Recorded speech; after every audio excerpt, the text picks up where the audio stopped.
इस वक्त सीधे आपको लेकर चलते हैं दिल्ली के जामिया में हुए गोलीकांड के बाद प्रदर्शनकारियों ने कई बार आगे बढ़ने की कोशिश की। वहां पर आज हालात बिगड़े रहे, लेकिन शाहीन बाग एक बार फिर से न्यूज नेशन की टीम पहुंची है। सीधे आपको लेकर चलते हैं मेरे वरिष्ठ सहयोगी दीपक चौरसिया के पास।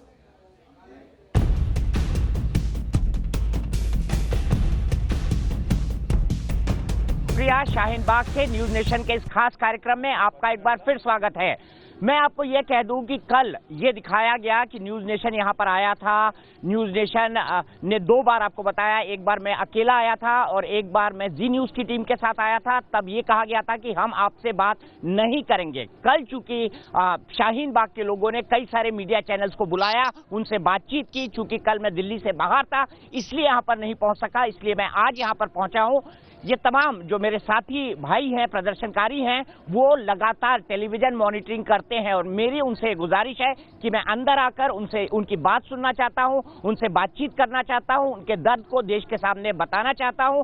जितने भी तरह के विवाद उठ रहे हैं उस पर मैं उनसे बात करना चाहता हूं। उनका दर्द क्या है, मेरा पॉइंट ऑफ व्यू क्या है इस पूरे मसले पर, यह बात करना चाहता हूं। क्योंकि ये धरना हो रहा है संविधान और लोकतंत्र को बचाने के लिए, और लोकतंत्र की सबसे खास बात यह है कि बहस हो, बातचीत हो, आपस का संवाद हो। भले से ही यह संवाद दो विपरीत ध्रुवों के बीच क्यों ना हो, यही मेरी गुजारिश है और यही मेरी अपील होगी शाहीन बाग के मेरे प्रोटेस्टर माताओं, बहनों, भाइयों और बच्चों से कि हम लोग यहां पर पहुंचे हुए हैं। मैं आपके साथ अपने पैनल का परिचय कराता हूं। सबसे पहले मैं आपको बता दूं कि मेरे साथ अवधेश कुमार जी हैं। अवधेश कुमार जी हमारे साथ अक्सर डिबेट में दिखते हैं। डॉक्टर शोएब जमई जी हैं जो एक आंदोलनकारी हैं और जामिया में पढ़ाते हैं, एक इंटेलेक्चुअल हैं, और मैं उनसे उम्मीद करता हूं कि वो कई बार कहते हैं कि आप आइए शाहीन बाग। मैं शाहीन बाग में खड़ा हूं। मैं डॉक्टर जमील से गुजारिश करूंगा कि वो मुझे अंदर ले जाएं, हम उनकी बात सुन सकें। मेरे साथ डॉक्टर कौशल कांत मिश्रा हैं, यूथ फॉर इक्वालिटी के हैं। यूथ फॉर इक्वालिटी एक ऐसा ऑर्गेनाइजेशन है जो कई सारे मुद्दों पर काम करता है। रिजर्वेशन पे इन्होंने काम किया है। मेरे साथ हाजिद खान साहब हैं जो कि एक इस्लामिक स्कॉलर हैं। डॉक्टर जमई, मेरी फिर अभी अपील है, हम थोड़ी दूरी पर खड़े हैं आज वहां से, क्योंकि हम नहीं चाहते कि हम अनवांटेड होके जाएं, क्योंकि मेरे पास तो फोन नहीं आया कि आप अंदर आइए। आपको क्या लगता है क्यों बातचीत होनी चाहिए? नहीं, बिल्कुल, देखिए संवाद होना ज़रूरी है। कल हम किसी प्रोग्राम में कानून मंत्री के साथ भी थे और कानून मंत्री से भी यही बात हुई कि भाई संवाद ज़रूरी है, लेकिन सवाल ये है कि संवाद के लिए जो है वो एक साजगार रास्ता होना चाहिए हमारे पास। आपको कुछ पॉजिटिविटी हमें समझनी पड़ेगी कि मीडिया जो है वो लोकतंत्र का चौथा स्तंभ है और हमें अपनी जिम्मेदारी निभानी है। जो बातें शाहीन बाग को लेकर बड़ी नेगेटिव चल रही थी, कल वो सारा भ्रम टूट गया। यही शाहीन बाग है, यही बड़ी बड़ी मीडिया चैनल्स के लोग यहाँ आते हैं, उनका फूलों से स्वागत होता है। हमें ये समझना है कि देखिए परिस्थितियाँ बिल्कुल बदलती रहती है। ये जनता है, ये लोकतंत्र है, कभी आपको विरोध भी झेलना पड़ता है, कभी आपको प्यार भी देता है। दीपक चौरसिया जी, मुझे नहीं लगता कोई भी ऐसे लोग हैं जो आपसे यहाँ कोई नफरत नहीं करता है। नहीं, मैं भी बहुत प्यार करता हूँ। मैं भी बहुत प्यार करता हूँ और मैंने आपको कई बार कहा, आप हर डिबेट में मेरे रहे और मैंने शायद आपको कभी नहीं काटा। आपके हर पॉइंट ऑफ व्यू को रखने दिया और पूरी जिम्मेदारी के साथ रखने दिया। आप देश के एक बड़े पत्रकार हैं, आपसे लोगों की बड़ी उम्मीदें रहती है। उम्मीद रहती है कि कब दीपक चौरसिया जी ये कहें कि देखो शाहीन बाग की महिलाओं की अपनी उनकी जी कैसी एक विमेन एम्पावरमेंट है और शाहीन बाग में कुछ अच्छा। देखिए, आप चार चीजें जरूर नेगेटिव चलाइए, आपका हक है लोकतंत्र के बचाने की लड़ाई। लोकतंत्र में न केवल बहस होनी चाहिए बल्कि पॉजिटिव और निगेटिव दोनों एस्पेक्ट्स आने चाहिए। बिल्कुल आने चाहिए, पॉजिटिव चीजें भी आनी चाहिए। अब मैं ये कहता हूँ अपने पत्रकार बंधुओं से भी कि देखिए शाहीन बाग सबके लिए खुला मंच है, किसी को हमको ले चलिए ना अंदर, हम जाने को तैयार है। अवधेश जी भी हैं, खान साहब भी हैं, डॉक्टर मिश्रा भी हैं। मेरा ये कहना है कि देखिए ये लोकतंत्र में अगर शोएब जामई इनकी बात ईमानदारी से नहीं रखेगा मीडिया में, तो हमें भी विरोध झेलना पड़ेगा और दूसरे दिन हमें प्यार भी मिलेगा। ठीक है ना, ये तो लोकतंत्र का हिस्सा है। कल को विरोध आपको झेलना। पिटाई लोकतंत्र का हिस्सा नहीं है डॉक्टर जमई, पिटाई नहीं है, पिटाई नहीं है। देखिए, आप जानते हैं कि जिस दिन ये मामला हुआ, मैं आपकी डिबेट से यहाँ आके मंच पे चढ़ता हूँ और तमाम साथियों से खिताब करके मैंने संबोधित करके कहा कि हम किसी भी मीडिया कर्मी के साथ धक्का मुक्की या बदसलूकी का जो है हम समर्थन नहीं। तमाम महिलाओं ने हाथ उठा करके कहा, ये उनका। दूसरी बात, आपके लिए जो मंच में स्वागत किया गया था, लोगों ने तालियां बजाई। अब परिस्थितियां बदली हैं, कैसे हुई हैं, ये तो एक अलग विषय, मैं उसमें नहीं जाना चाहता अतीत में, लेकिन हमारा ये कहना है आप सिलेक्टेड पद, मैं यही खान साहब आपसे जाना, सॉरी आपका बिल्कुल, शाहीन बाग जो है वो वाकई में एक पीपुल्स मूवमेंट है, रॉ अनऑर्गेनाइज्ड, कोई इसका चेहरा नहीं है, कोई फेसलेस नेमलेस ऑर्गेनाइजेशन है।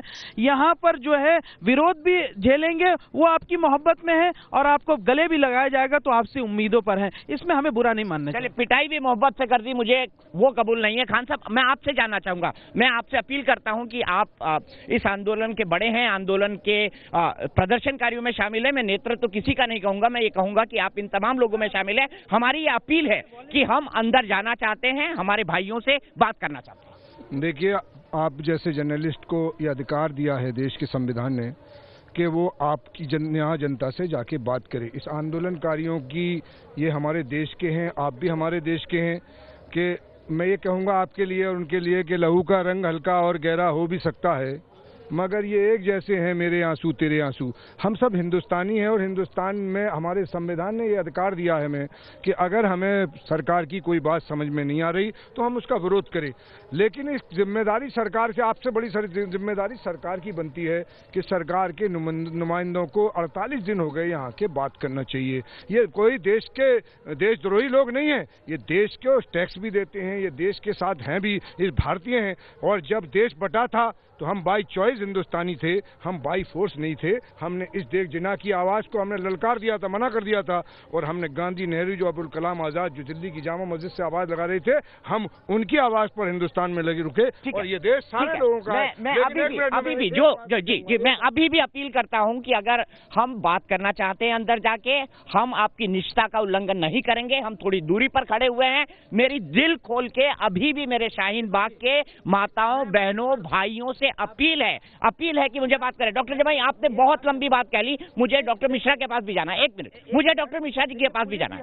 जी, बैरिकेड पुलिस ने लगाया, ये तो शाहीन बाग के पर वो बैरिकेड, ना बैरिकेड से तो मैं अंदर गया था, उसके बाद क्या हुआ? दे दें, देखिए पुलिस यहाँ इजाजत दे दे, पुलिस वाले यहाँ मौजूद है, आप उनसे पूछिए, वो बैरिकेड हटा देते हैं, बिल्कुल चले जाइए। हम तो खुद इधर से घूम के जाना पड़ता, आप चलिए हमारे साथ, हम चलने के लिए तैयार हैं, उधर से घूम के रास्ता खुला है, सारे लोग आ रहे हैं। तो सवाल ये है कि हमको किसी चीज को सनसनीखेज नहीं बनाना, समझना है कि पुलिस की अपनी जिम्मेदारी है। पुलिस बैरिकेड लगा रही है, नहीं जाने दे रही है, इसमें शाहीन बाग के लोगों का क्या गलती है? ठीक है डॉक्टर मिश्रा, मुझे बताइए, आप पहले दिन से हमारी इस चर्चा में, डिबेट में शामिल है। सवाल देश में ये है, 2 पक्ष है। एक पक्ष ये कहता है कि शाहीन बाग का आंदोलन ये वाकई जो है ये एक तरह से गलत है, सीएए का भारतीय नागरिकों से कोई लेना देना नहीं है, फिर सीएए के वापस लेने की मांग क्यों? देखिए, जो शाहीन बाग का आंदोलन है ये एक डेमोक्रेसी के लिए आंदोलन है, ऐसा बताया जाता है, लेकिन हम लोगों ने भी आंदोलन किया था, हमारे वहाँ आंदोलन 1 महीने तक चला था, पर किसी ने हमारे आंदोलन पे कभी क्वेश्चन नहीं उठाया, कभी उसकी निष्ठा पे, उसकी राष्ट्र निष्ठा पे कभी किसी ने डाउट नहीं किया। तो अगर यहाँ के आंदोलनकारियों के बीच कुछ लोग जो आकर के बकवास करते हैं, जो इनके लिए ही प्रॉब्लम ज़्यादा क्रिएट कर रहे हैं और देश को तोड़ने की बात कर रहे हैं, तो इसको, इस आंदोलन के जो भी रचयिता हैं, जो भी इसके लोग हैं, उनको रोकना पड़ेगा। अदरवाइज उनका ये इतना अच्छा आंदोलन खराब हो जाएगा, बर्बाद हो जाएगा। तो ये उनकी भी रिस्पॉन्सिबिलिटी बनती है कि इस मंच से कभी भी देश तोड़ने की बात ना हो। अब जैसे कि कल आप बता रहे हैं, कल मैंने उस प्रोग्राम को देखा था, एक दादी थी जिसकी उम्र कम से कम 90 साल की होगी, जो टीवी पे दिखाई जा रही थी, उससे ये नहीं पता है कि वो सीए क्या है। जब वो बोल रही थी तो उसके पीछे कुछ यंग लड़कियां खड़ी थी, उन्होंने उनका माइक अपनी तरफ ले लिया। वो ये कह रही थी, जैसा मुझे प्रतीत हुआ, जैसा मैं फील कर पाया, कि वो ये कह रही थी कि ये हमें हिंदुस्तान के मुसलमानों के अगेंस्ट कानून बनाया गया है, हमें देश से निकाल दिया जाएगा। ये एक गलत जमील भाई मैं सिर्फ ये कह रहा हूँ, जमाई भाई देखो, जो मैंने सुना मैं वो बता रहा हूँ। वो दादी जिसको हम दिखा रहे हैं, जिसको हम फेस बना रहे हैं, अगर उस दादी को, वो ये कह रही मेरी 7 पुश्तें यहाँ से हैं, तो 7 पुश्तें यहाँ से हैं, तो फिर किसी को डरने की क्या जरूरत है? 9 पुश्त बोल रही थी। और आप ही के तरफ से बोलने वाले अकबरुद्दीन ओवैसी हैदराबाद से बोल रहे हैं कि हमने 800 साल से राज किया है। अगर आपने 800 साल से राज किया है तो 8 कागज दिखाने में क्या प्रॉब्लम है? कागज अगर दिखाना भी पड़ता है तो क्या प्रॉब्लम? जबकि सीएए में किसी भारतीय से नागरिकता नहीं पूछी जा रही है। चिंता सबको इस बात की दिखाई जा रही है कि वो एनआरसी जो आने वाला, एक मिनट सर, एक मिनट आगे आ रहा हूँ एनआरसी पे एनआरसी जब बिल्कुल सीए पे स्टैंड साफ है। आप लोग ये कहिए इस मंच सीए पे स्टैंड साफ है सरकार का, सीए लाया है वापस नहीं लेंगे। सीए से भारतीय लोगों को क्या प्रॉब्लम, भारतीय मुसलमानों को क्या प्रॉब्लम? तो लोकतंत्र के खिलाफ है। मैं ये कैसे बताइए? मुसलमान हिंदू मत कीजिए, ये संविधान के खिलाफ है, क्योंकि आर्टिकल 14 जो है वो एनी सिटीजन के लिए, सिर्फ इंडियन सिटीजन के लिए नहीं है। आप बाहरी सिटीजन मतलब एनी सिटीजन। एक मिनट डॉक्टर, मंत्री ने कल कहा। एक मिनट सर, जो आर्टिकल 14 की जिसकी ये बात कर रहे हैं भैया, उसमें यह लिखा हुआ है any people.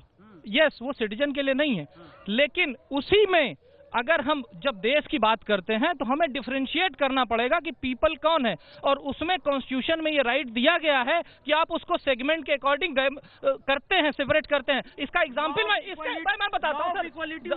Law of equality क्या पाकिस्तान के नागरिकों के लिए? लॉ ऑफ इक्वलिटी क्या पाकिस्तान? जमाई साहब, मैं समझूंगा, आपसे समझूंगा, कंप्लीट करने दो डॉक्टर जमाई